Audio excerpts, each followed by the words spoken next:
A day in my life as a babaeng walang pahinga ho. Hello sa inyo mga biday! And for today mga mi, eto nga pala yung mga ganap sa akin nung hindi nga ako nakapag-upload ng mini vlog. Bala ko talaga maglaba ng mga time na yan kasi kahit papaano ay tumila nga yung ulan. Kaya naman nagmamadali na nga akong ligpitin itong hinigaan namin ni CJ. Anong oras na rin kasi kami tumayo ni CJ, ang sarap-sarap pa din kasing humilata mga mi. Pinagbigyan ko muna nga yung sarili kong humilata muna. Kaya uma-absent muna ang kumarin nyo sa pagmi-mini vlog. Charit!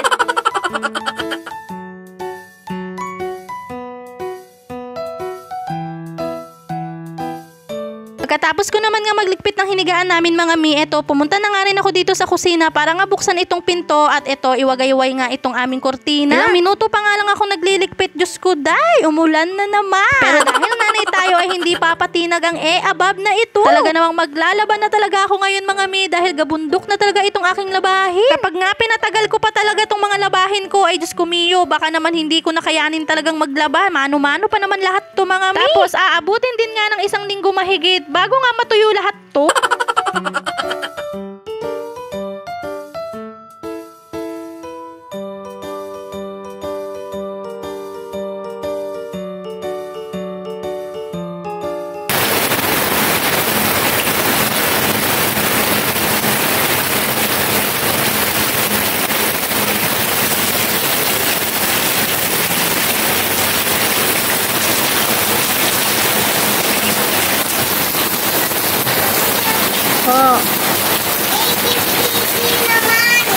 Eto pa lang talaga yung natatapos ko mga mi, Diyos ko day. Tinuna ko talaga yung mga puti mga mi, Diyos ko day. Tingnan nyo naman, napakalakas ng ulan at hindi talaga papatina. Paano pa tayo matatapos niyan mga mi? Kaya hininto ko na din muna nga yung paglalaba mga mi at eto na nga lang muna yung pinagpatuloy ko, yung mga puti. Aantayin ko na din nga muna tumila kahit papaano yung ulan mga mi. Kailangan ko talagang matapos itong paglalaba ko mga mi dahil napakadami na talaga naming labahin at hindi na talaga kakayanin kapag nga ipinagsawalang bahala ko pa to. Kung buti sana may dryer man lang kami kahit papaano, Diyos ko dahil napakadali na lang sanang magpatuyo ngayon. Habang hinihintay ko nga tumila yung ulan dyan mga mi, eto, nagmilo muna nga ako para may energy. Energy gap. Charing! Milo everyday ka nga para may energy ka. Ganun! Matagal-tagal na nga rin akong hindi nagkakape mga mi at Milo na talaga yung kanaaadikan ko ngayon. Pero kapag ice coffee nga ang usapan, talaga namang hindi ko aatrasan yan mga mi. Eto nga kakaantay namin na tumila yung ulan, Diyos ko dahil hindi talaga tumitila. Etong batang makulit nga ay talagang nililibang yung sarili at naglalaro nga dyan mag-isa.